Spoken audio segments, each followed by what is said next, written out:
Tá boa? O som tá legal? Peraí, para a gente ver se a sua voz está boa, você tem que falar uma das palavras-chave. Fantástico. Maravilha. Gente, vamos dar início ao nosso estudo de hoje.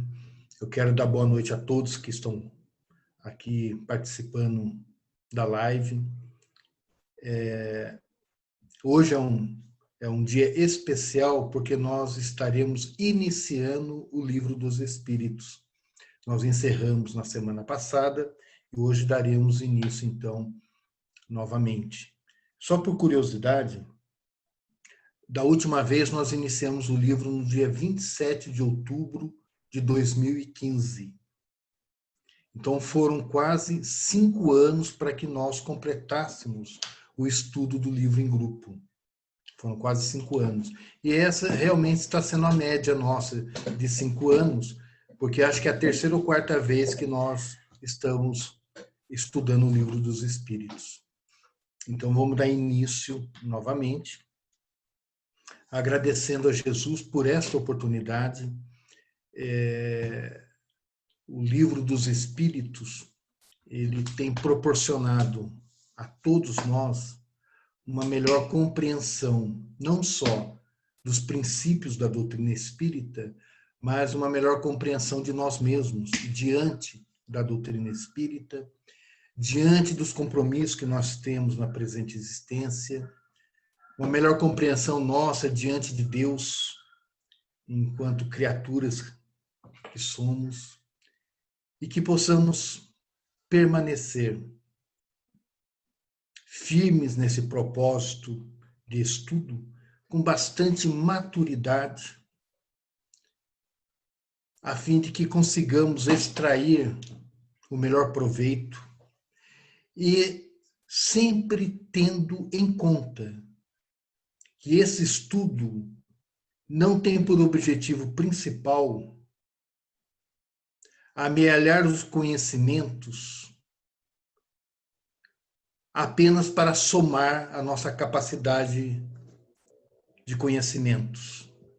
Mas, acima de tudo, é fazer com que todo conhecimento amealhado possa se perfazer-se, possa produzir em nós a verdadeira sabedoria, que é quando nós utilizamos o pouco conhecimento que venhamos a adquirir como uma ferramenta, um instrumento para melhorar o nosso íntimo, o nosso modo de ser, melhorar o ambiente em que vivemos, a nossa qualidade de vida e poder, de alguma forma, colaborar na melhora das pessoas que convivem conosco. Isso é o mais importante, né? Então, com esse intuito, nessa marcha, nós iremos fazer a nossa prece inicial, rogando ao Mestre que abençoe a cada um de nós, para que o nosso coração esteja devidamente preparado como um terreno fértil para receber as sementes que Allan Kardec produziu e semeou no século XIX, e que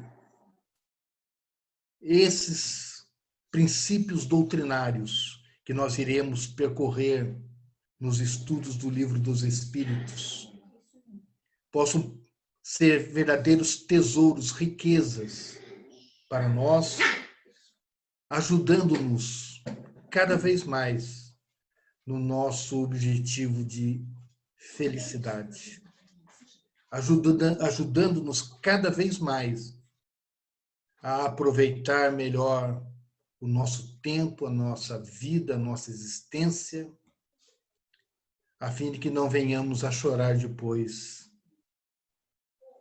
pela culpa de termos malbaratado estas oportunidades tão importantes para nós. Que Jesus possa envolver-nos e que as vibrações por nós produzidas hoje possam nos fortalecer nesse ideal maravilhoso, que é o ideal de serviço, de caridade, acima de tudo. E consigamos nos tornar cada vez mais capacitados para servir ao Evangelho. Que assim seja.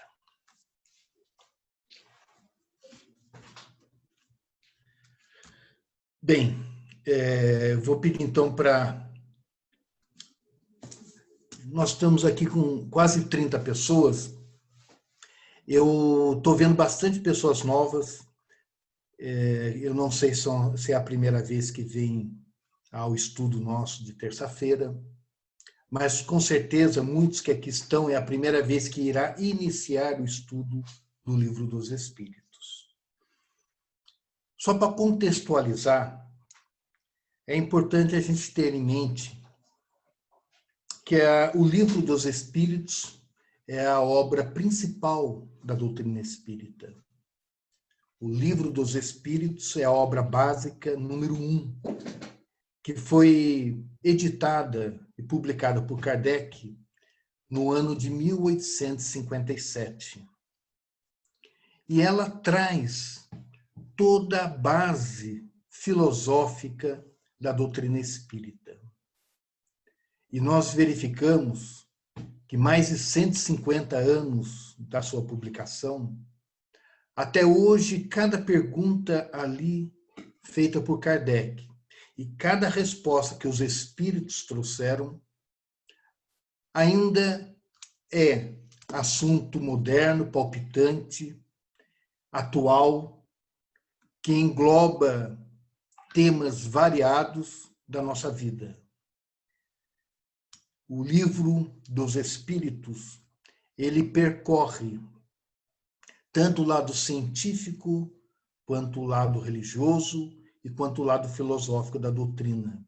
É a base que irá nos lançar para formarmos o alicerce da construção da doutrina em nós. Por isso que a gente fala que é o livro base da doutrina, porque se nós partirmos para estudar outros livros, outros autores, sem termos mergulhado no Livro dos Espíritos, nós poderemos correr riscos gravíssimos de estar construindo um edifício com um alicerce frágil. Entender, compreender, discutir e estudar o Livro dos Espíritos é que permitirá que nós nos façamos, divulgadores, consoladores da doutrina de forma fidedigna, capaz, fiel, leal aos preceitos do Evangelho de Jesus, como Kardec descortina para nós neste momento. Tá bom?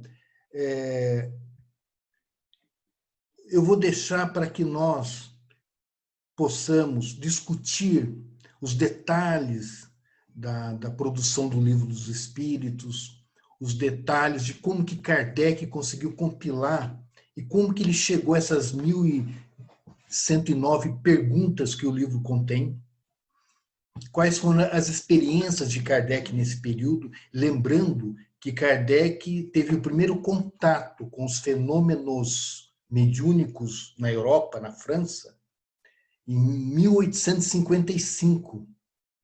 Então, o Kardec teve o primeiro contato com os fenômenos das mesas girantes, dos fenômenos mediúnicos, e em menos de 2 anos ele conseguiu mergulhar atrás daqueles fenômenos, buscar um entendimento científico-filosófico, compilar os princípios e publicar o livro.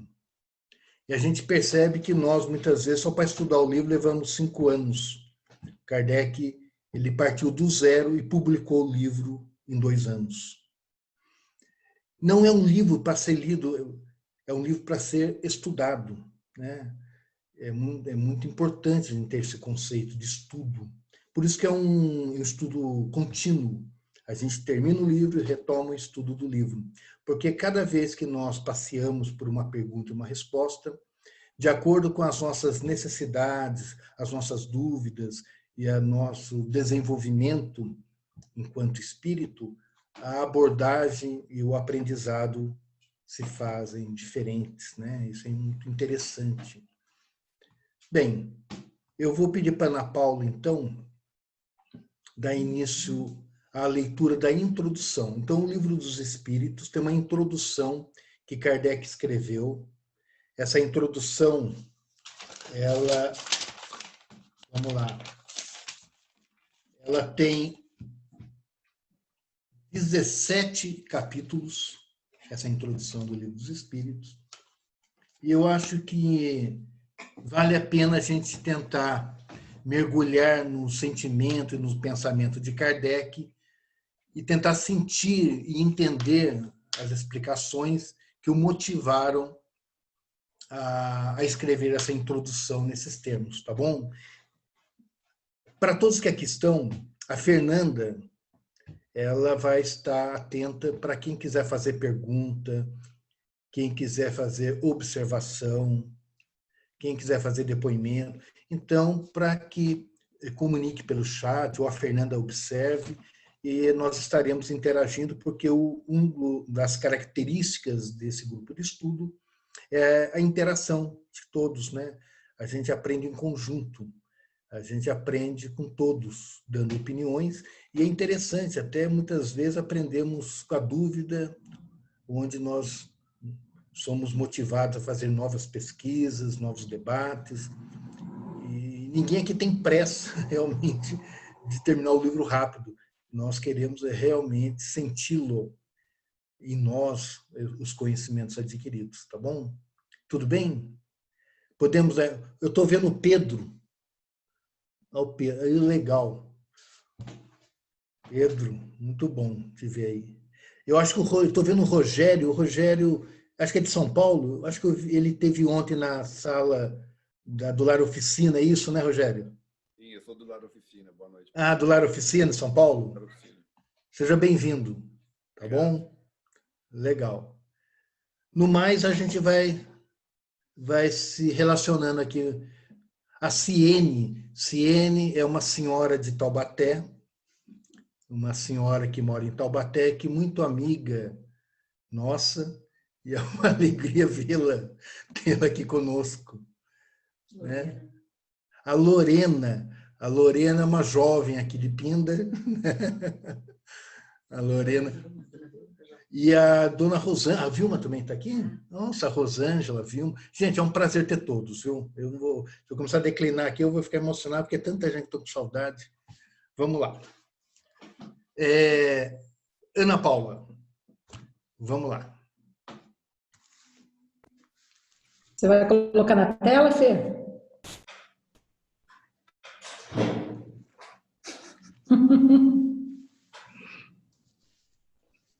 Ninguém está vendo a tela? Não. Tô vendo. Estamos vendo só o arquivo. Ué, ele está aberto já? Não? Não? Deixa eu sair e entrar com ele de novo, peraí. Está vendo só o PowerPoint como arquivo fechado. Deixa eu ver se agora vai. Funcionou? Não. Uai. Como diria a Jéssica, Mercúrio retrógrado. Peraí, vamos tentar novamente, então. Eu adorei a Ciene, uma senhora, nossa senhora, ela deve estar muito doida. Mas eu queria falar, brincar e ver ela. Então, né? mas ela nem é ela, porque ela tá de bob. Abriu pena. agora, gente? Não. Agora entrou. Tá, beleza. Abriu. Então, acho que foi só, tipo, Só besteirinha mesmo. Pronto? Isso. Pronto. Beleza. Pronto. Ó, a Livro Ciene dos levantou a mão. Espíritos. Peraí. Ciene levantou a mão, acho que ela quer Ai, meu Deus. Ela vai bater em mim. Pode falar, Cieninha.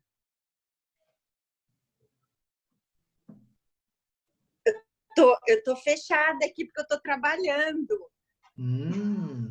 Eu tô ouvindo a reunião, entendeu? Mas eu tô trabalhando ainda.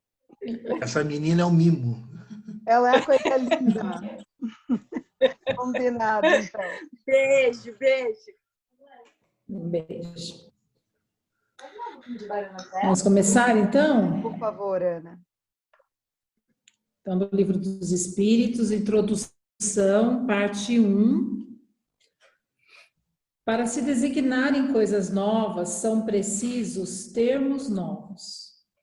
Assim, o exige a clareza da linguagem, para evitar a confusão inerente à variedade de sentidos das mesmas palavras. Os vocábulos espiritual, espiritualista, espiritualismo têm acepção bem definida.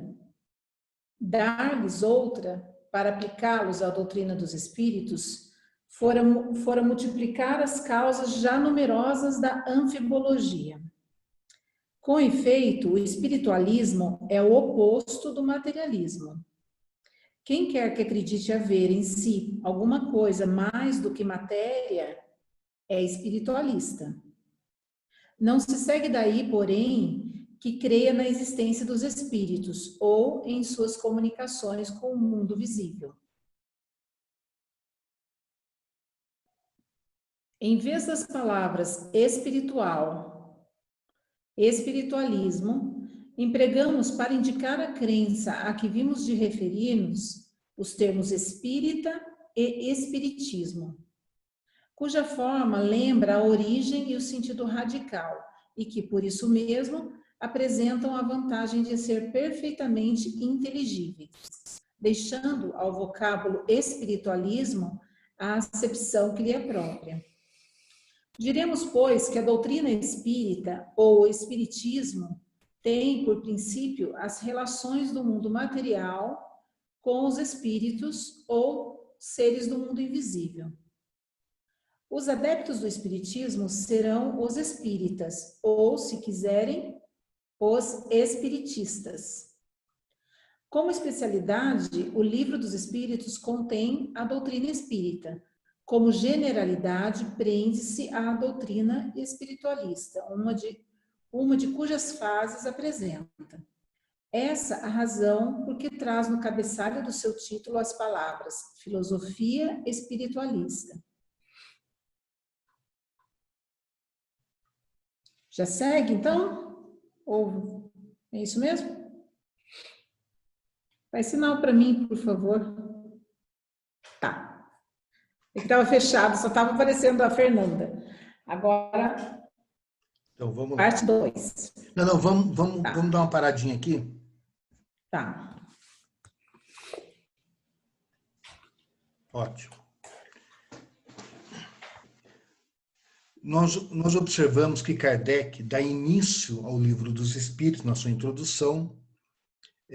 Nos 2 primeiros capítulos, ele organiza a metodologia dessa ciência, criando termos novos. E é interessante a gente ter essa consciência. A palavra espiritismo e a palavra espírita ou espiritista não existia até Kardec construir e criar essas palavras que iriam designar essa nova filosofia e os seus adeptos, né? Por que eu acho interessante? Kardec deixa claro que a palavra espiritualista, de cunho geral, ela não identifica o espiritismo. Vejam, todo espírita é espiritualista, mas nem todo espiritualista é espírita. Porque, de cunho geral, espiritualista é aquele que acredita em algo além da matéria. Não necessariamente que ele vá acreditar nos princípios reencarnacionistas, na comunicação dos espíritos, como o espírita acredita. Então, Kardec ele estabelece uma ordem para que ele possa trabalhar essa nova ciência, essa nova filosofia, essa nova religião. Tudo bem? O que é importante hoje? Hoje nós percebemos que a mediunidade, ela também não é de uso exclusivo da doutrina espírita. A mediunidade, ela é um fenômeno que independe de religião, independe de região, independe de raça. A mediunidade, ela é uma característica orgânica do ser humano enquanto encarnado. E por isso, a mediunidade ela existe na humanidade desde que o homem começou o seu processo evolutivo no planeta. Só bem, você sabe mexer aqui? Eu estou falando sem me ver. Então vamos lá. Só um minutinho, gente. Eu vou pedir para a Bel me ajudar aqui. Ah, agora melhorei. Agora estou tendo um feedback de mim. Então, vamos lá. A mediunidade, que é o dom, a capacidade do homem encarnado poder se comunicar e se relacionar com os desencarnados, com os espíritos, essa faculdade existe no planeta desde que o homem começou o seu projeto evolutivo no planeta Terra. Se nós formos pegar o homem primitivo, ele sempre reencarnou, mantendo contato e relacionamento com o mundo invisível, com o mundo dos mortos, com o plano espiritual. Sempre. Não é uma característica exclusiva que a doutrina espírita veio trazer, né? A doutrina espírita, com Allan Kardec, veio organizar, sistematizar esse entendimento e esse conhecimento acerca da mediunidade. E é interessante falar que outras religiões também se fazem uso da mediunidade, desde a antiguidade até hoje. Quando os feiticeiros faziam as suas crendices, os pajés, os sacerdotes, as pitonisas, os pitons na Grécia, que se comunicavam com os mortos, os profetas hebraicos, todos esses iniciados eram pessoas extremamente com potencial mediúnico e que se relacionavam, se tornavam intermediários entre o mundo material e o mundo espiritual. Hoje, na nossa vida, nós percebemos que outras religiões ainda mantêm as relações de comunicação com os mortos. Por exemplo, no Brasil, principalmente, as religiões afrodescendentes, né? Que são as religiões que descendem da África, como a própria Umbanda, a Quimbanda, o Candomblé, que tem um mediunismo muito acentuado. Essa prática mediúnica, sem contar que nas outras religiões, de uma forma não acentuada, nós verificamos, através de nomenclaturas diferentes, manifestações mediúnicas, que muitas vezes é o Espírito Santo ou é o próprio demônio, mas forças fora da Terra interferindo, se comunicando conosco aqui na Terra. E é interessante que, para que nós não confundíssemos espiritismo com essas outras religiões que também praticam o mediunismo, de uma forma errônea, começou a se designar espiritismo como kardecismo. Kardec não fundou o espiritismo. Kardec não trouxe a nova religião. Quem trouxe o Consolador Prometido, quem apresentou o espiritismo para a humanidade foram os espíritos. Kardec foi o organizador do projeto, não o idealizador. As ideias da doutrina são dos espíritos. Então, não existe espiritismo kardecista ou espiritismo não kardecista. Espiritismo de mesa ou espiritismo de terreiro. Espiritismo é uma palavra criada, inventada por Kardec para designar o espiritismo, a doutrina espírita. Sem dúvida. Então, a ideia de espiritismo de mesa branca, que era a ideia de criar que o espiritismo é aquele de terreiro, são nomenclaturas mal aplicadas. Espiritismo só existe um, que é a doutrina espírita codificada por Kardec. Codificada, não trazida, não fundada por Kardec. Quem fundou foram os espíritos, repito, tá bom? Então, isso eu acho importante. Agora, por que a gente usa muito a palavra doutrina em vez de religião? Só por curiosidade, né? A doutrina espírita é uma religião. Mas por que nós usamos de uma forma tão corriqueira, tão usual, falarmos doutrina. Seria interessante nós buscarmos o conceito da palavra doutrina. O que é uma doutrina? O que é uma doutrina? Fernanda, eu estou colocando como pergunta. Se alguém quiser responder, você me avisa que eu deixo. Oi? Tem uma pergunta. A Bel falou que já tem uma pergunta rolando. Da Patrícia. Existe alguma religião que não seja espiritualista? Eu posso responder ou alguém quer responder no meu lugar? Tem alguém que quer? Fernanda, você quer responder essa? Eu, da minha parte, acredito que, bom, o materialismo não é uma religião, certo? O materialismo não é uma religião, certo, Bom? Então, eu acho interessante isso, porque no século XIX, o materialismo positivista foi tido como uma religião, que era a religião positivista, né? Que é materialista. Então, quando Augusto Comte, no início do século XIX, ele traz as bases do positivismo, cria-se uma religião chamada religião positivista, que era Então, sim, né? materialista.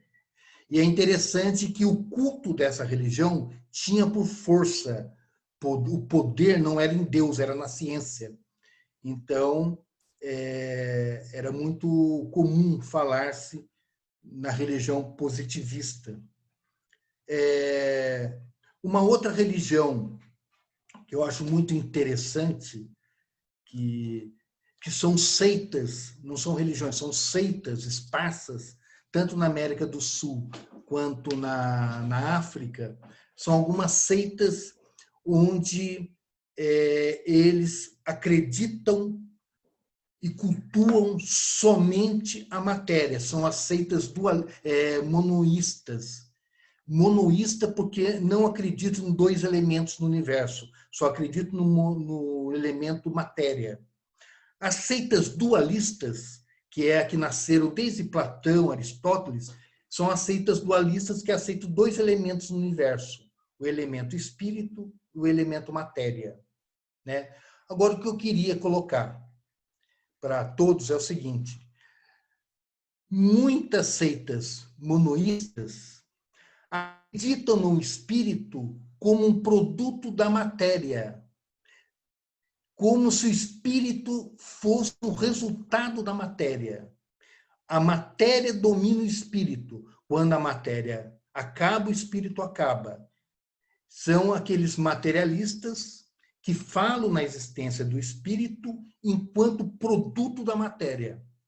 Isso é muito interessante, porque eu já conheci pessoas que defendem essa tese, onde acreditam que o espírito, assim como a inteligência, ela é um substrato da própria matéria.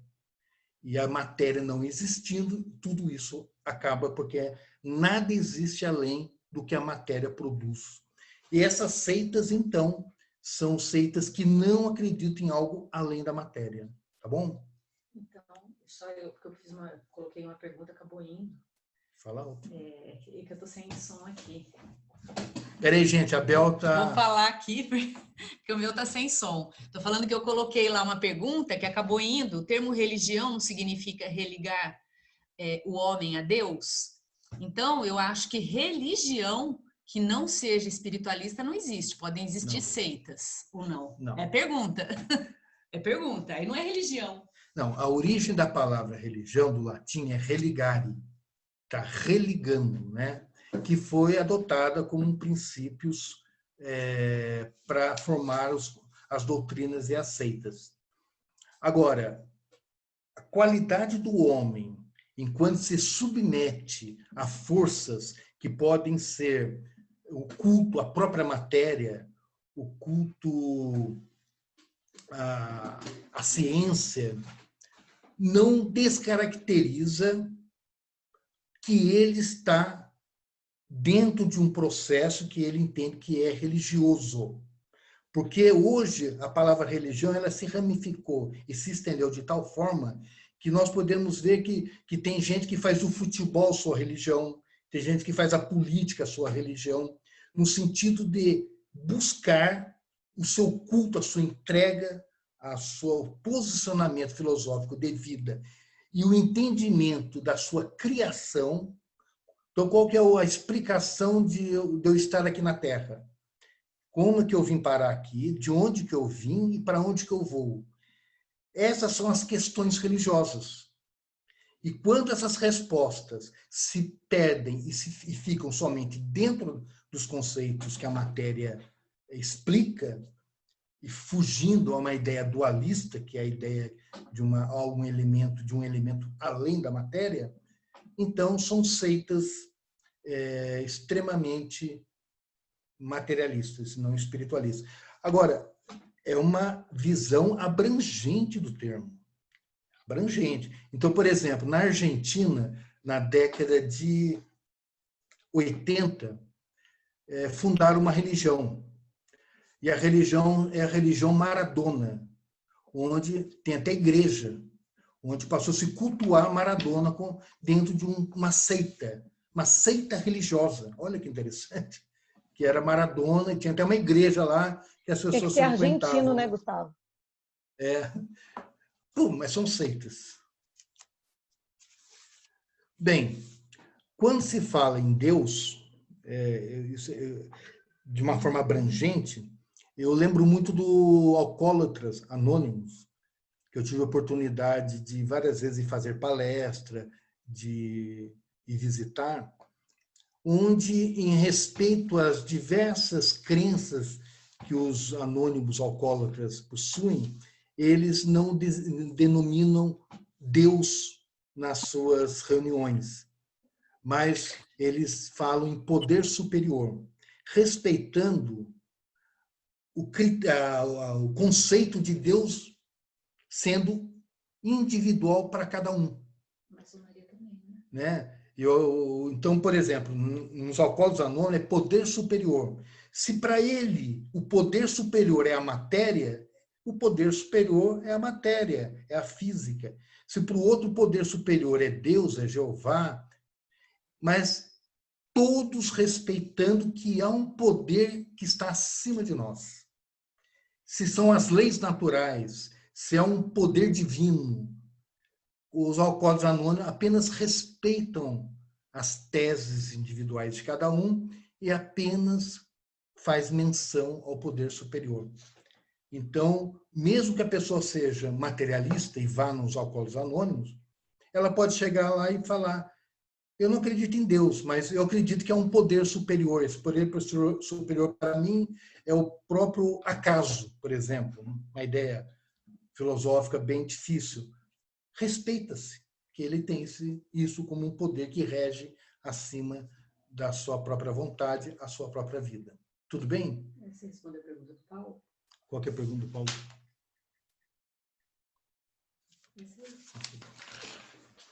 Tudo bem, gente? Então, eu estava conversando com vocês qual é o conceito da palavra doutrina, lembra? Vocês têm ideia do que seja doutrina? Eu tenho, porque eu fui olhar. O que significa a palavra doutrina? Bem, doutrina é um conjunto de princípios, um conjunto de ideias formam uma doutrina. É interessante isso, porque Kardec usa muito a palavra doutrina espírita.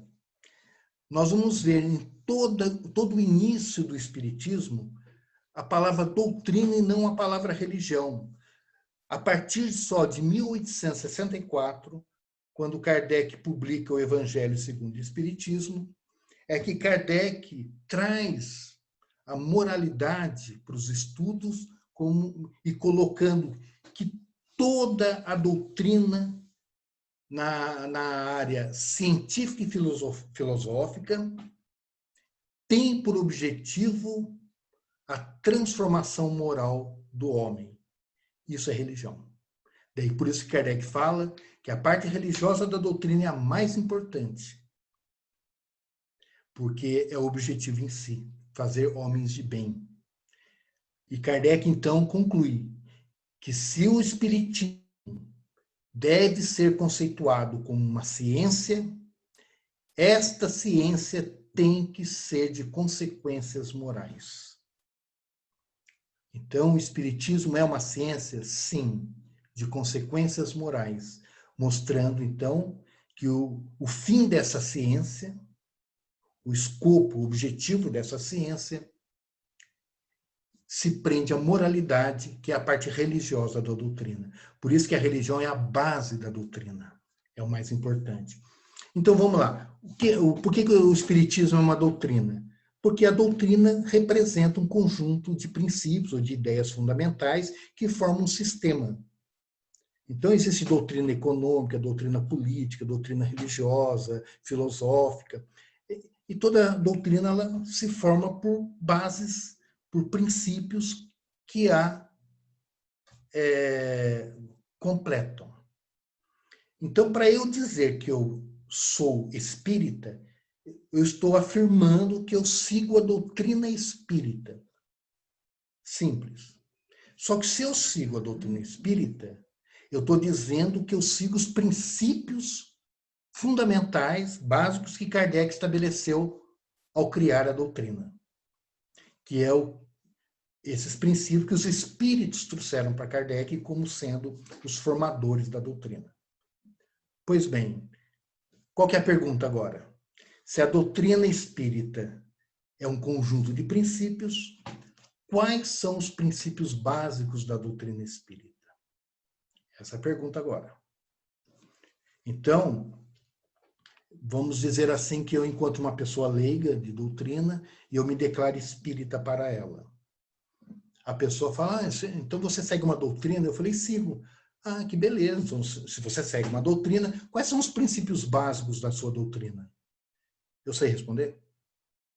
Então, para todos nós que nos declaramos seguidores da doutrina espírita, nós temos que ter muito claro em nossa vida e entender, conhecer e compreender, no mínimo, os 5 princípios básicos que formam a doutrina espírita. E quais são os princípios fundamentais, que são 5, que compõem a doutrina espírita? Esse é fácil, hein, gente? Alguém quer responder também? Não?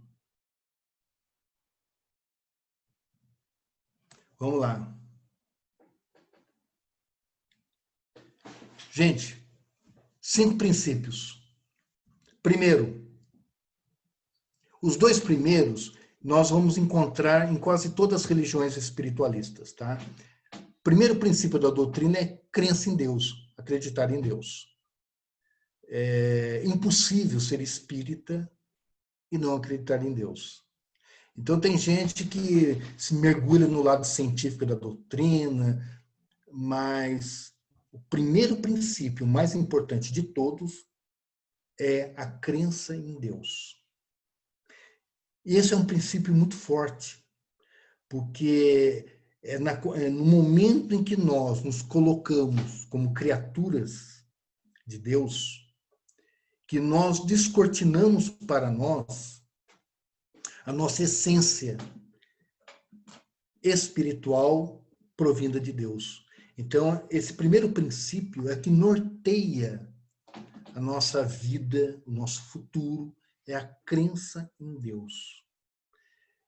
Ter essa paternidade e entender a humanidade como todos criaturas fraternas, irmãs, porque pertencentes e oriundos de Deus.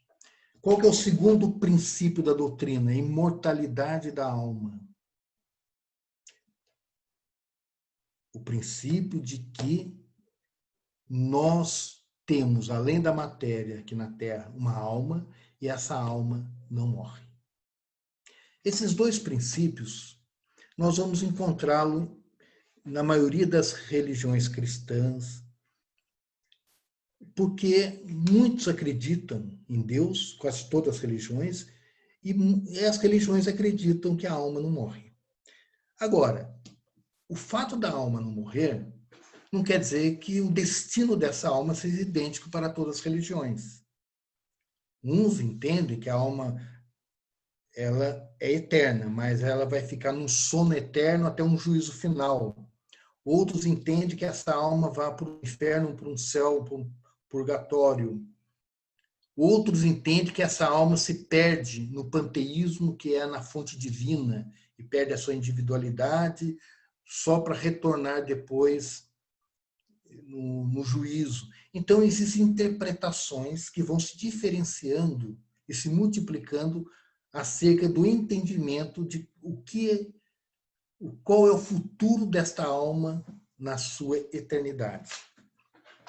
Agora, os outros 3 princípios da doutrina que vão estabelecer mais os conceitos que Kardec propôs no século XIX, que é, primeiro, a reencarnação. Então, a reencarnação é um princípio doutrinário. E vejam, o Espiritismo não trouxe a novidade da reencarnação. A reencarnação é discutida no planeta desde a antiguidade. Nós vamos encontrar textos reencarnacionistas nos Vedas, nos ensinamentos Vedas.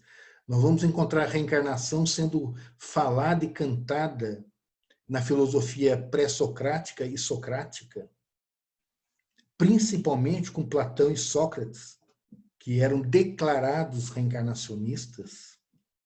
Nós vamos encontrar a reencarnação no Egito Antigo, onde os egípcios, os iniciados egípcios, acreditavam na transmigração da alma, inclusive na possibilidade da alma habitar corpo animal.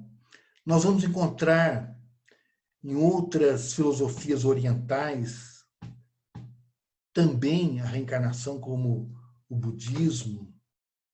Então, nós percebemos que não foi uma novidade a discussão da reencarnação, mas a doutrina espírita, como Emmanuel fala, ela vem ocidentalizar a reencarnação, porque no Ocidente não se discutia reencarnação, eram mais discussões orientais, e nós observamos que vem trazer um entendimento racional acerca da reencarnação. Racional, buscando entendimentos lógicos, de bom senso, dentro de uma filosofia reencarnacionista. Tá? Quando a gente fala em reencarnação, daí nós falamos de uma série de outros subprincípios que se desencadeiam a partir da reencarnação. Por exemplo, o esquecimento das vidas passadas, que nós não nos lembramos das vidas passadas, apesar de trazermos todas as tendências e o conhecimento ainda no nosso espírito, guardado no nosso inconsciente. A progressão, que é a lei da evolução, que está inserida dentro da reencarnação, que todo o espírito reencarna sucessivas vezes dentro de um projeto evolutivo, numa relação de aprendizado, onde ele vai corrigindo erros, pagando erros, aprendendo e evoluindo. É um processo evolutivo. A reencarnação nos remete aos princípios da lei de ação e reação e causa e efeito, que nada é por acaso. Então, a palavra reencarnação, ela abre um horizonte enorme de estudo e de pesquisa dentro da filosofia espírita. O 4º princípio é a comunicabilidade dos espíritos. Pois bem, se nós falamos que a alma sobrevive ao corpo, a doutrina espírita tem por princípio que essa alma, após a morte, pode se comunicar conosco aqui na Terra. Quando nós falamos isso, nós estamos resgatando vários e vários fatos e casos do passado. Nós encontramos as comunicações de espíritos na Bíblia, no Alcorão, em várias outras circunstâncias do passado, onde espíritos se comunicando com os vivos. O anjo Gabriel anunciando a vinda de Jesus para Maria e José era um espírito, a comunicação dos espíritos, né? Então nós verificamos que é um fato que a doutrina espírita traz como princípio, só que esse princípio descortina os estudos acerca dessa comunicação, que é o estudo da mediunidade, da influência dos espíritos em nossa vida, a relação de obsessão, perturbação, possessão. Então, existe uma série de desdobramentos a serem estudados a partir desse princípio. E, por último, a pluralidade dos mundos habitados.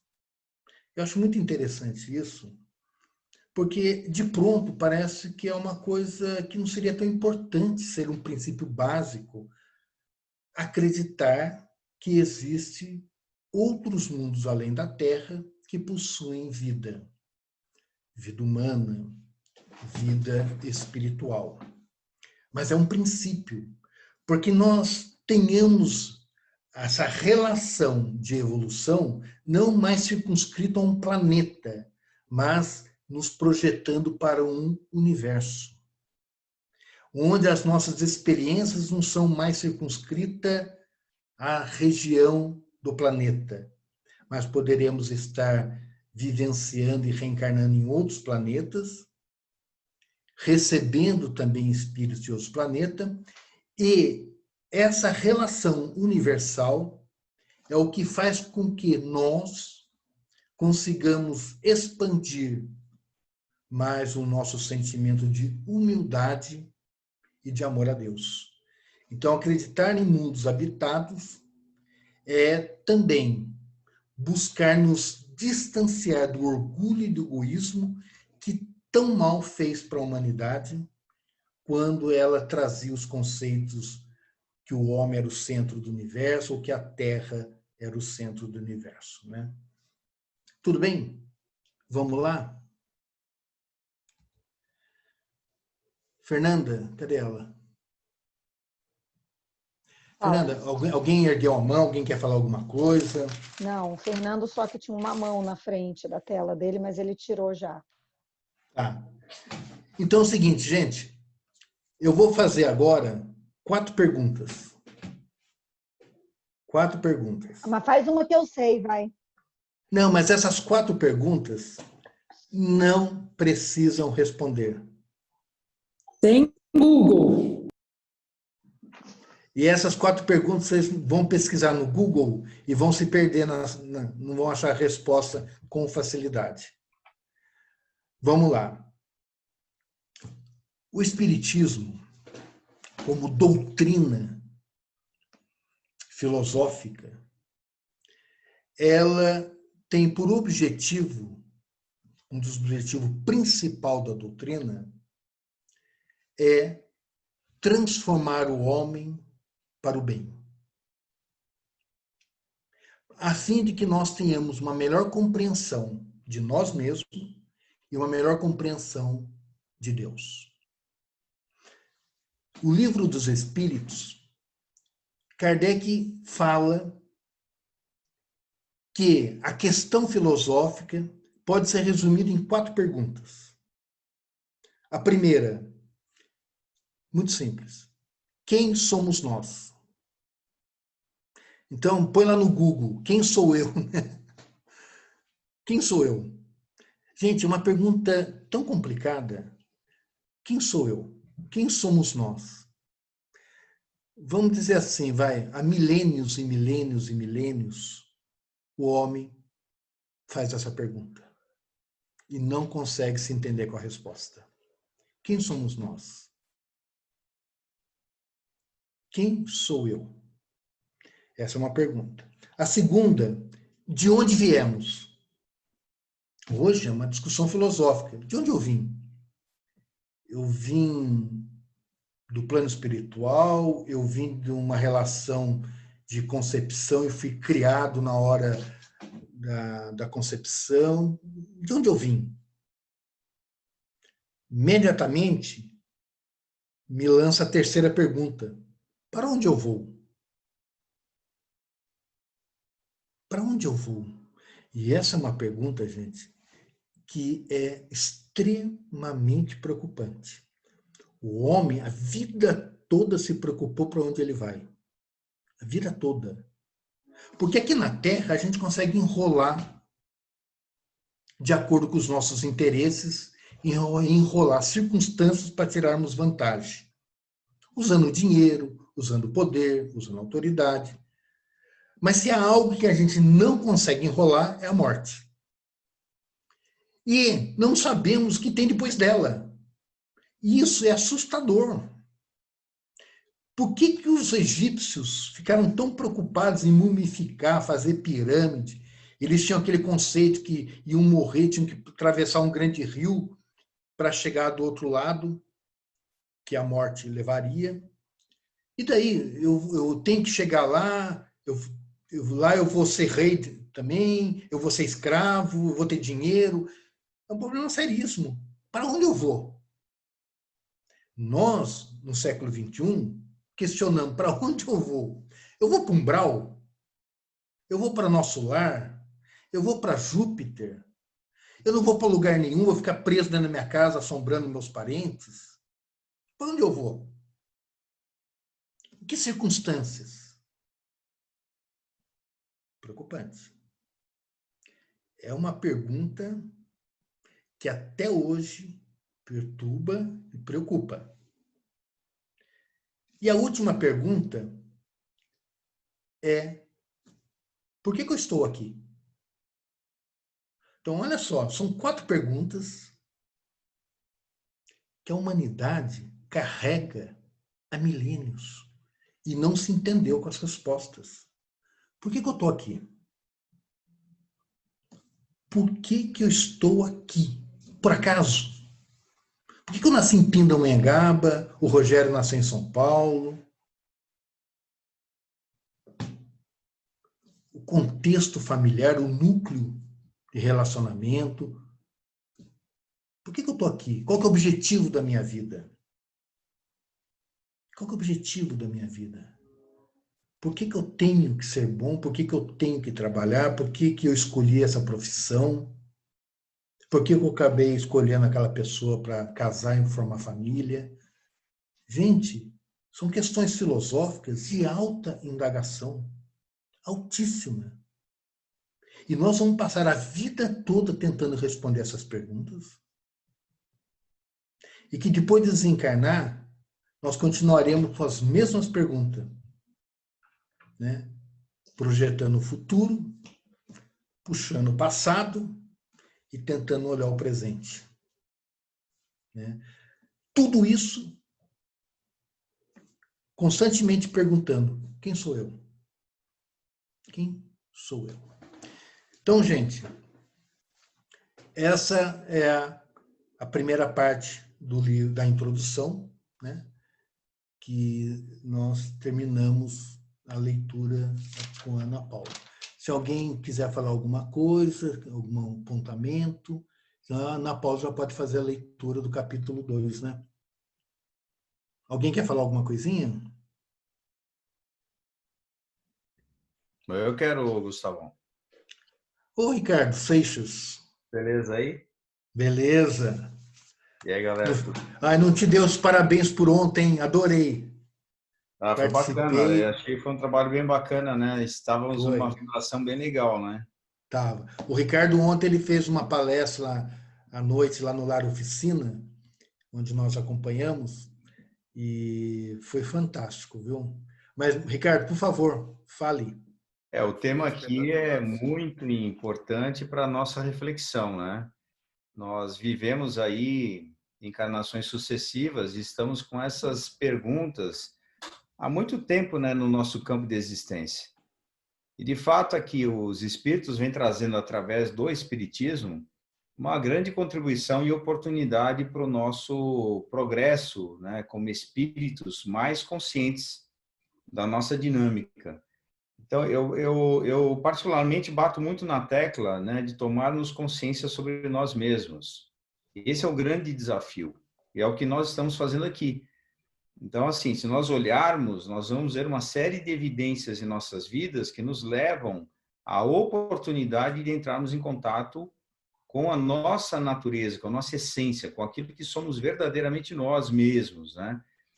Às vezes não é muito agradável olhar, né? Quem somos nós verdadeiramente, né? Então a gente prefere dar uma maquiada, né? A gente prefere disfarçar um pouquinho através das nossas, como diz o Jung, usamos algumas máscaras e passamos a viver uma vida assim, dependendo de como nós levamos, sem olhar muito bem para aquilo que precisamos.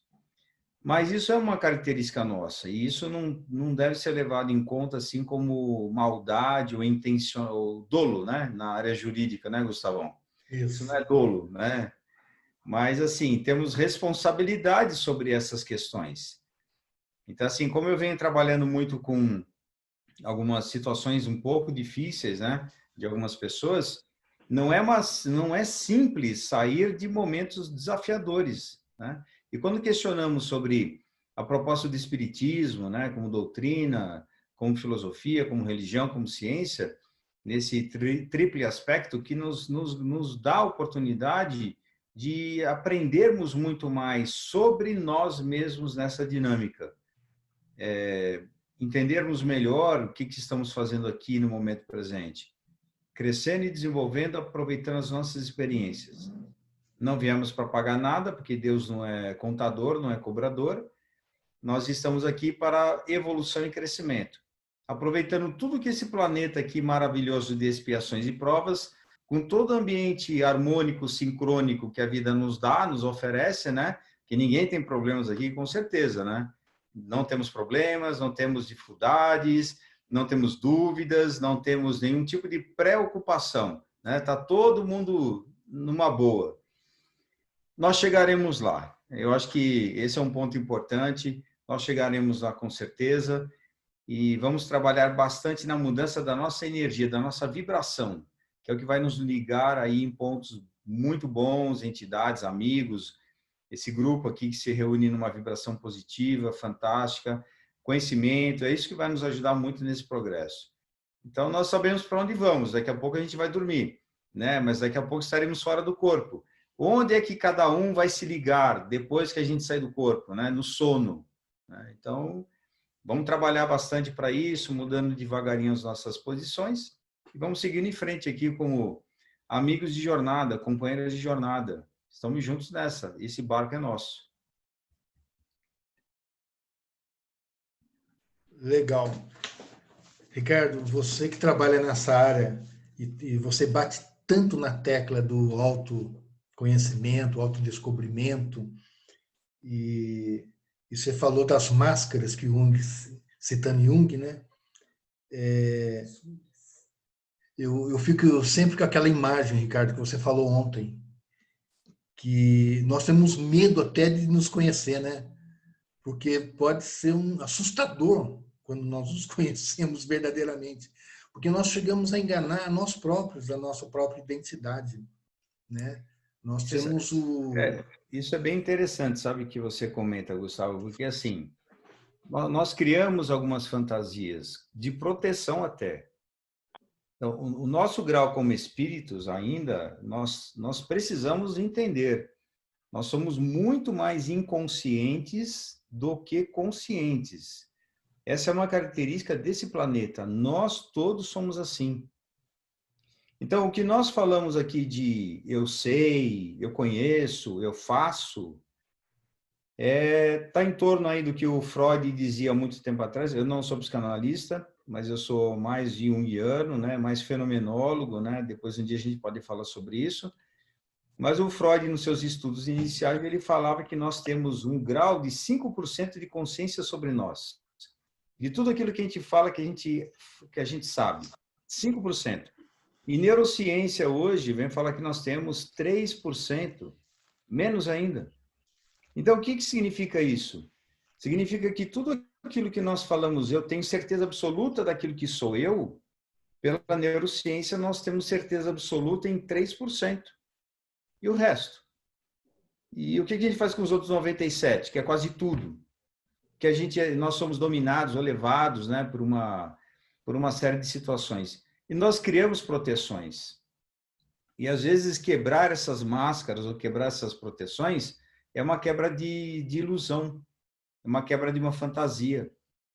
Então, por que os espíritos, nós, espíritos, né? Por que quando a gente desencarna, nós vamos, às vezes, assim, para um umbral ou para as regiões que não são lá tão felizes? Porque a gente não quer enxergar a realidade, a gente tem dificuldade de se desprender das coisas mais grosseiras, às vezes, até. E isso, se nós olharmos de frente e trabalharmos isso com bastante interesse, bastante afinco, nós vamos evoluir muito. Por mais difícil que seja. O nosso grande desafio é vencer a cada um por si mesmo. Esse é o maior desafio. Então, assim, por exemplo,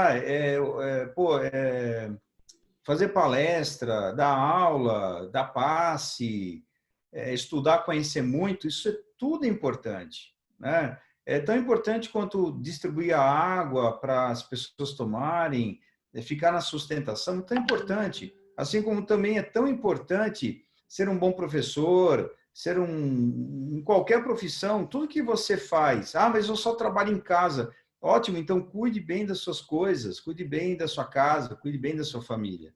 Essa é a nossa tarefa, onde estivermos, fazermos o nosso melhor. E aí, quando a gente desencarnar, alguém vai pedir carteirinha de centro espírita? Não. Alguém vai pedir carteirinha de religião? Também não. O que manda a passagem para a espiritualidade é vibração. E vibração vem de pensamento, vem de sentimento, vem de tudo aquilo que nós acumulamos ao longo da nossa vida. Então, vibração. Vamos desencarnar bem? Então, para isso, vamos viver bem. Antes de pensar em morrer, vamos pensar em viver. Até chegar lá esse dia, pode ser que demore muito tempo, a gente espera, né? Como a gente não é supersticioso, você dá só 2 toques na madeira, tá? Não 3. Então, isso eu estava, o Ricardo está falando, eu achando muito interessante para aproveitar deixa,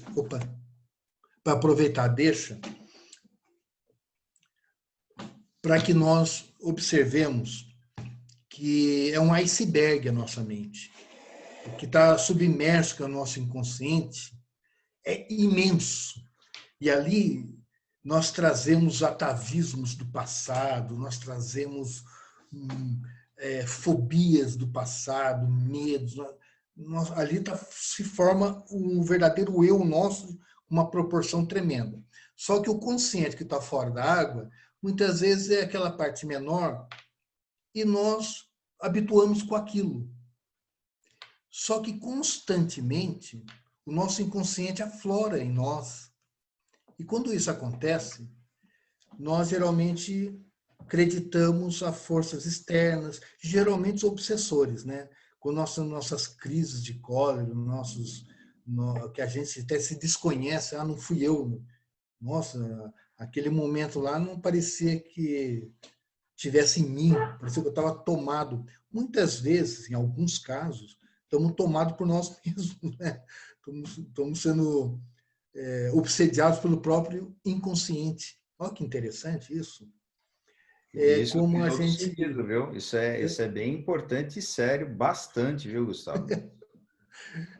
Porque a gente tem um costume de jogar sujeira sempre embaixo do tapete, em vez de se arregaçar as mangas e fazer a limpeza de uma forma correta, que exigiria mais trabalho. Então, o embaixo do tapete é o nosso inconsciente. A gente vai jogando as sujeiras ali e chega uma hora que a gente sabe que embaixo do tapete a coisa não está legal. Então, não mexe, deixa quieto, deixa lá, não ergue o tapete. Vamos fingir que o mundo está aqui. Só que a sujeira embaixo do tapete, mesmo que ela não esteja sendo vista, ou até esteja sendo esquecida, ela provoca ácaro, ela provoca fungo, ela provoca odor, ela deixa insalubre o ambiente. Por mais que eu esteja escondendo, existe. O nosso inconsciente, ele é uma sujeira que muitas vezes nós estamos escondendo e queremos esquecer que existe. Está lá, vem odores, vem as impressões, vem as insalubridades e nós nos assustamos. E muitas vezes falamos, não é possível. Eu vou pedir licença para todos, inclusive para o Ricardo, eu vou ler uma frase de Jung, que eu anotei, que eu acho muito interessante, quando Jung diz o seguinte. Jung é um psicólogo, acho que foi discípulo de Freud, né? E ele diz o seguinte... Ele foi um psiquiatra, Gustavo. Psiquiatra? É. Vamos lá, olha a frase, Ricardo. Enquanto você negar o inconsciente, ele toma conta de sua vida e você o chama de destino. Olha a frase de Jung. Enquanto você negar o inconsciente, ele toma conta de sua vida e você o chama de destino.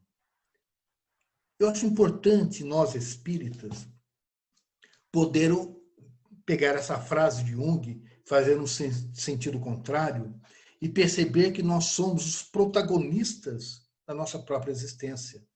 Nós somos os artífices da nossa vida, os protagonistas da nossa vida. Nós temos toda potencialidade para transformarmos-nos, para modificarmos-nos. Nós não estamos refém a não ser de nós mesmos. Por isso que, quando é colocada as 4 perguntas, que muitas vezes nós fugimos das respostas. Porque quando nós buscamos responder a essas perguntas de quem eu sou, de onde eu vim, para onde eu vou e por que eu estou aqui, ao buscar essas respostas, eu vou ter que rever valores da minha vida. Eu vou ter que mudar hábitos da minha vida. Eu vou ter que abdicar de prazeres da minha vida para encontrar essas respostas. E isso nós muitas vezes fugimos.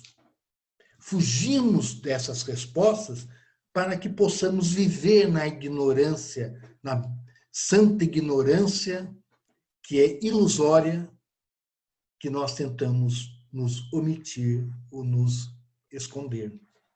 Isso que eu queria colocar. Tudo bem? Gu, deixa eu perguntar uma coisa. Inconsciente e subconsciente é a mesma coisa? Você perguntou para a pessoa errada. Eu perguntei para o Gustavo, para o Ricardo, mas ele não vê o chat. Tem a Rosângela, que é psicóloga, tem o Ricardo, que é psicólogo. Porque desculpa, eu fiquei pensando assim, como que a gente vai acessar o inconsciente? Porque se ele é inconsciente, eu não tenho controle. Aí eu pensei, o inconsciente e o subconsciente é a mesma coisa ou agora eu vou bagunçar todo o negócio? Olha assim, ó, essa é uma questão interessante, né? Depende muito de algumas linhas e teorias nas quais as pessoas elas embasam o que significa esse inconsciente, né? Se você for para comportamental, você vai ver de um jeito, para psicanálise de uma outra forma, para Jung é de outro jeito. Então, esse mecanismo todo, quando a gente fala, por exemplo, de psicologia, a gente acha que é uma coisa só, né? Mas não é. Nós temos um mundo à parte em relação à psicologia. Várias teorias, várias filosofias que embasam como se entende o ser humano. Então, eu diria assim, o que eu uso para essa questão? Nós temos o nosso consciente, que é o ego, né? Assim, de uma forma um pouco mais ligada aí naquilo que o Jung fala. Nós temos as nossas cargas ou nossas informações subconsciente, quer dizer assim, está um pouco mais ligado àquilo no qual eu tenho algum tipo de percepção, está ali presente ali comigo, né? A sombra faz parte desse processo também aí de uma dinâmica subconsciente, porque tecnicamente falando, a sombra é um vivido reprimido, é alguma coisa que está em mim, que eu não quero, não desejo, não aceito, né? Mas o inconsciente estaria numa dinâmica mais de self, mais de essência, que seria o elemento regulador do psiquismo. Então, assim, tudo que nós vivemos aqui, em outras palavras, eu diria, o self é o espírito. Nós, espíritos, nós, enquanto espíritos,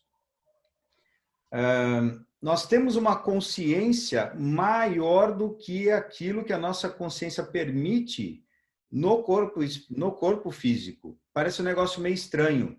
Vou trazer um caso, uma situação. Nós visitávamos um asilo aqui em São Paulo, há um bom tempo atrás.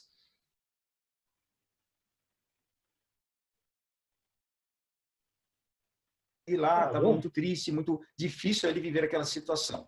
Enfim, aí voltamos, ajudamos ali aquelas pessoas naquele momento e fomos para o nosso trabalho de bastidor. Oração, prece e vibração para algumas entidades que eventualmente poderiam estar ali acompanhando essas pessoas. Esta senhora encarnada, ela se desloca do corpo, vem para a nossa reunião em espírito, dá uma comunicação através de um médium, dizendo o seguinte: eu sei que lá no asilo, onde vocês vão me ver, eu reclamo que quero sair de lá, mas eu estou dizendo para vocês, não me tirem de lá. Eu preciso daquela experiência, daquela oportunidade de aprendizado. Olha só, é o mesmo espírito. Só que um deslocado do corpo, no sono, com uma visão como espírito, e num outro momento ligado no corpo, com a visão, com a impressão da matéria. Então, vamos chamar assim, o self, que é o regulador, somos nós nessas características como espíritos que compreendemos a necessidade de algumas experiências, às vezes difíceis na nossa vida. Então, assim, aí você, Fernanda, perguntou assim, pô, como é que a gente trabalha com o inconsciente? Primeira coisa, que não dá para trabalhar diretamente com ele, nem com o subconsciente, nem com o inconsciente, né? Eu diria assim, eu trabalho com os indícios daquilo que aparece. Por exemplo, doença pode ser uma manifestação desse processo. Problemas na vida, problemas de adoecimento mental, de adoecimentos emocionais, problemas de relacionamento, confusões da vida, dificuldades, né? Então, coisas que eventualmente nos ligam a problemas são os indícios, que são as pistas para que a gente possa entrar em contato com estes nossos conteúdos mais desconhecidos. Tanto é que Jung ele fala o seguinte, ele fala do processo de iluminação. Iluminação não é no sentido espiritual, não. É no sentido mesmo nosso enquanto psiquismo. Tu trazer luz àquilo que eu não conheço, aquilo que eu não sei de mim. Então, quanto mais eu conhecer sobre mim, aí ele fala que nós estamos nos iluminando, nós estamos desenvolvendo o nosso processo de tomada de percepção. E aí que vem essa dinâmica toda. O assunto, lógico, vai longe. Daria margem para a gente poder falar aqui bastante coisa, sabe? Mas é muito interessante. Mas eu acho só perguntando agora, né? Eu acho que, assim, dentro disso que o Ricardo falou, eu acho que a gente vigiar principalmente as nossas más tendências é uma maneira, então, né, Ricardo, bem pungente da gente poder acessar um pouco mais, né, ter um pouco mais de condição de entender esse nosso inconsciente, acessar ele de alguma forma, né, vigiando as más tendências e as boas tendências também, né, aquelas máscaras que a gente não quer ver, né? Ó, é assim, eu não sei, eu queria dar uma ideia aqui, se vocês toparem um dia a gente conversar sobre este assunto. Eu tenho uma visão em relação a esses pontos, né, sobre esse tipo de pensamento, que, veja, não adianta a gente exercer um papel de xerife ou de fiscal sobre si mesmo. Não adianta fazer isso, porque a nossa razão, ela não domina a situação. Se determinados conteúdos eles tiverem que emergir, você pode fazer o que você quiser, você não vai conseguir controlar dessas forças virem à tona. Então, assim, depois eu queria falar um pouco melhor e mais aprofundado sobre isso o dia que a gente tiver oportunidade, porque é o seguinte, nós não dominamos isso. Você não consegue se dominar. Então, o processo de reforma íntima, como é dito muito por muitos espíritos, eu diria assim, as pessoas, acho que elas realmente não conhecem, elas tentam se impor um comportamento. Mas tem que ser ao contrário, entrar em contato. Só que entrar em contato não significa que você vá fazer aquilo. Não significa que você vai entrar pelo buraco, de forma nenhuma. Isso que é trazer consciência. Isso, um dos pontos, né? Por exemplo, vamos dar um exemplo rapidinho aqui. Agressividade. Tem 10 minutos. Então, e a pessoa, né? Ela quer trabalhar agressividade, não adianta ela ficar assim, forçando um comportamento, ela tem que entrar em contato com isso de alguma forma. Ah, mas ela não vai ser agressiva? Eu diria não. Ela vai perceber e vai trabalhar isto. Então, essa é a proposta. É fazer um trabalho específico para que a gente possa transmutar esse processo e não ser engolido por ele. Porque aí é que vem, a sombra toma conta, os complexos tomam conta, quando a gente tenta impor algo que a gente não consegue fazer. Desculpa, acho que eu até falei um pouquinho demais aqui, mas então, eu só retomando, Ricardo, eu acho que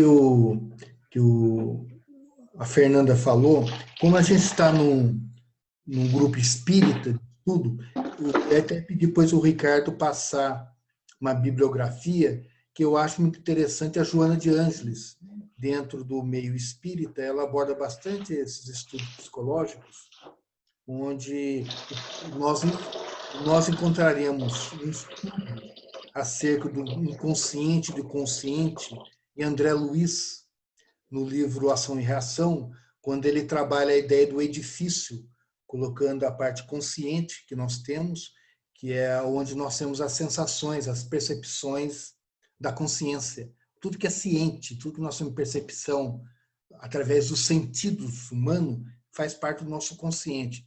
E André Luiz coloca o inconsciente no porão, que é aquilo que foge à nossa percepção, mas que são a nossa personalidade reprimida, que nós não temos a consciência dela, mas ela existe.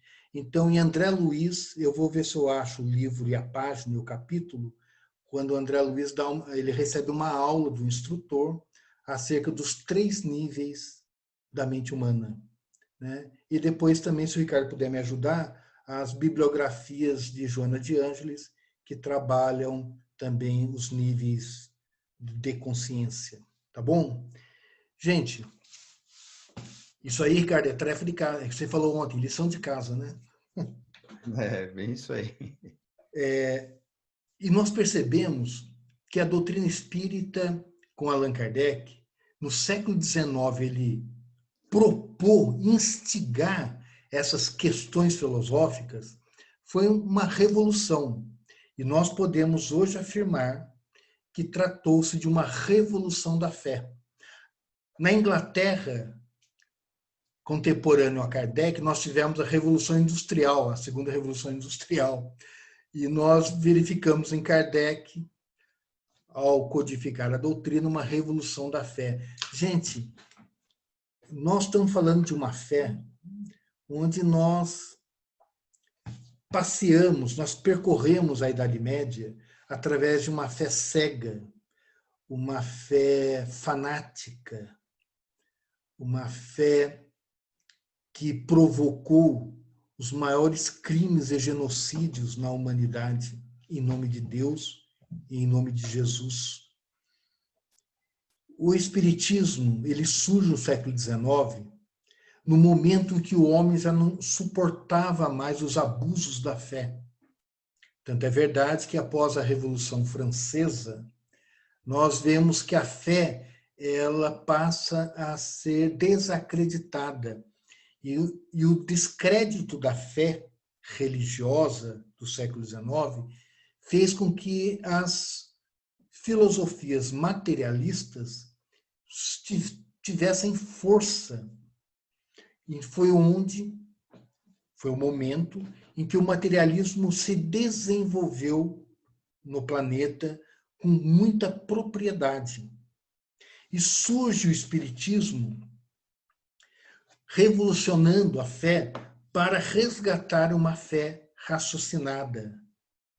Uma fé que não mais ia ser inimiga da ciência, mas, ao contrário, a ciência iria servir à fé. A ciência viria para sustentar a própria fé, essa fé raciocinada, essa fé de bom senso. Por isso que Emmanuel fala no livro Consolador que Kardec foi o bom senso reencarnado. Tamanha lucidez de Kardec no século XIX em perceber o momento da humanidade e traçar os princípios necessários para o melhor entendimento do homem na Terra. O Livro dos Espíritos, então, nós demos início hoje no primeiro capítulo da introdução.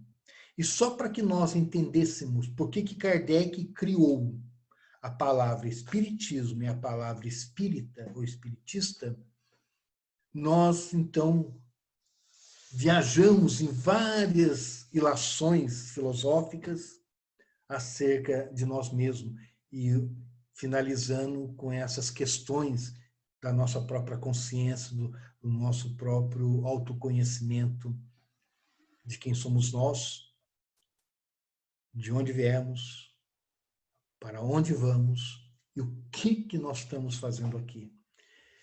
Com certeza, nós iremos percorrer todo o livro ainda atrás dessas respostas, entendendo cada vez mais o nosso papel na criação divina, entendendo cada vez mais a nossa responsabilidade enquanto espíritos reencarnados. Responsabilidade para com a nossa felicidade e com a felicidade daqueles que nos circundam.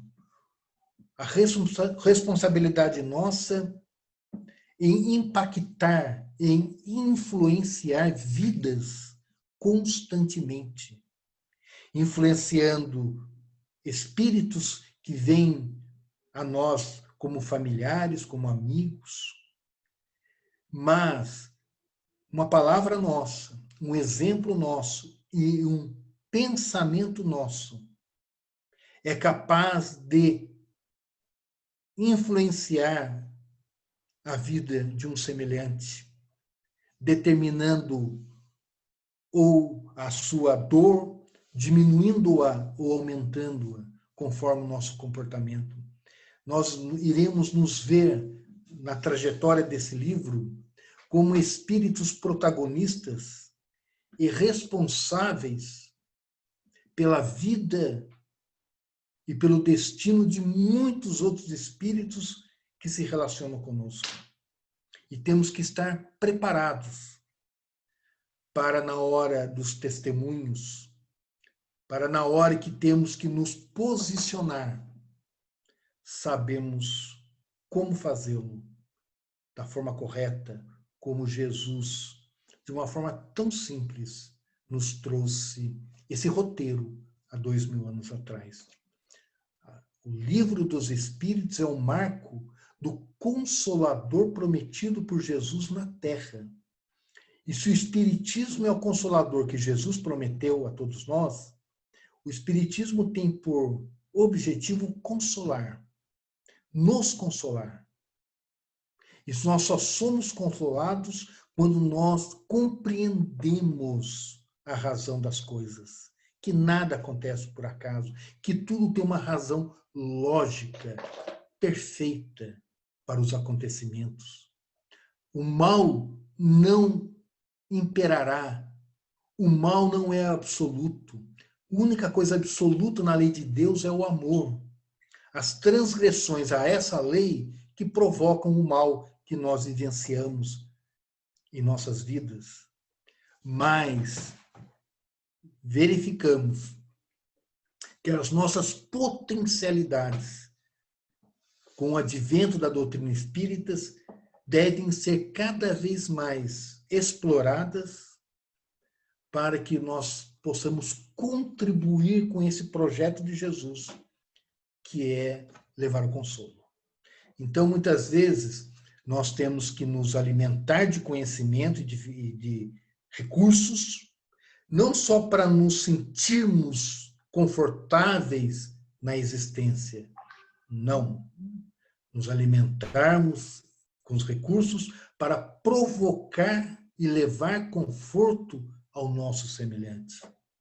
Sairmos da situação passiva para usarmos o conhecimento que o Livro dos Espíritos nos dará, a consciência que ele despertará em nós, para nós nos adiantarmos em ações em benefício do semelhante. Isso é o mais importante. O mais importante é o conhecimento que gera o bem para o nosso semelhante. Se assim não for, todo conhecimento é egoístico e será um tesouro enterrado, sem valia nenhuma. O conhecimento que se movimenta na caridade, esse sim significará a sabedoria que irá nos propulsionar para os voos da evolução em busca da nossa felicidade. Eu agradeço a todos, que possamos terça-feira que vem retomar o estudo, que nós vamos concluir a introdução para então sim darmos início à pergunta número 1 do livro. Até lá, vamos percorrendo o sentimento e o coração de Kardec através da introdução do Livro dos Espíritos. Tudo bem? Então, nós vamos encerrando os estudos de hoje. Nós vamos nos preparando para a prece de encerramento. Eu queria ver quem que vai fazer a prece para nós. Quem? A Bel pediu, e eu adorei pedir para a Ulda fazer a prece para nós. Cadê ela? Você viu a Ulda aí, Fernanda? Legal. Gente, um beijo a todos, obrigado a todos, tá bom?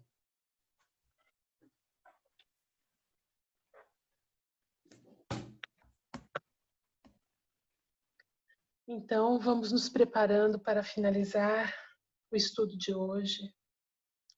Todo aprendizado, que ele faça parte da nossa evolução, que todas as palavras que nós ouvimos, que a gente tenha sempre dentro do nosso coração os princípios básicos do Espiritismo, a nossa crença em Deus, na imortalidade da alma,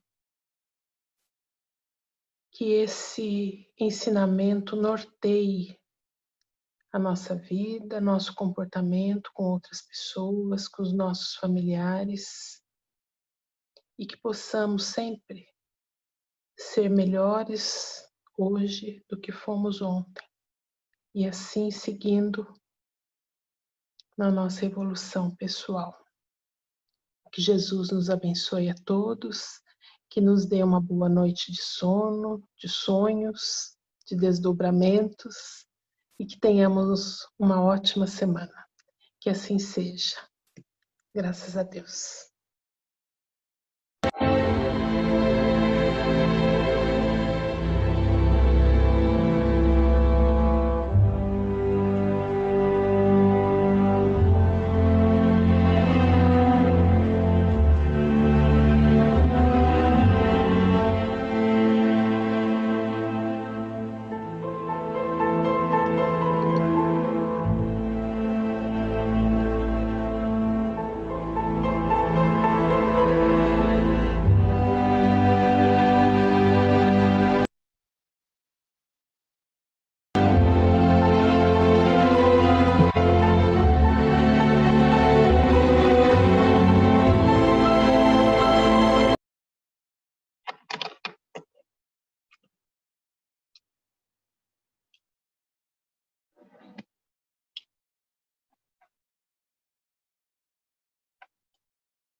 Gustavo,